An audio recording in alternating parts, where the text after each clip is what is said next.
এক ধরনের মাথা ব্যথা আছে যেটা খুব কম সময়ের জন্য হয়। দেখা যাচ্ছে ৫ সেকেন্ড বা কয়েক মিনিট হলো এবং তারপরে আবার দেখা যাচ্ছে ভালো হয়ে গেল। এই মাথা ব্যথাটা সারাদিনে কিন্তু ২০০ বার বা এত বেশি হতে পারে। অনেকে বলে যে কয়েক সেকেন্ড ব্যথা হলো, তারপরে ভালো হয়ে গেল, আবার হলো। এভাবে একই দিনে ২০০ বারের মতো এরকম ব্যথা হতে পারে। এটা একদিকে হয় এবং এইটা কিন্তু খুব তীব্র মাথা ব্যথা হয়। এই ব্যথাগুলো যে খুবই কমন সেরকম না। খুব কম পাওয়া যায় এই ধরনের রোগী। আ কালে-ভদ্রে পাওয়া যায়। আমরা সেটা ডায়াগনোসিস করতে পারি। এখানে কিন্তু আ আমরা চোখেও কিছু পরিবর্তন দেখতে পাবো। আ দেখা যাচ্ছে চোখ দিয়ে পানি পড়ছে এবং চোখটা লাল হয়ে আছে।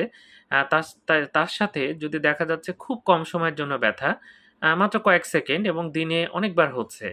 তাহলে আমরা কিছু অসুখের কথা মাথায় রাখি। তার মধ্যে একটা অসুখ আছে সাঙ্কট বলি আমরা।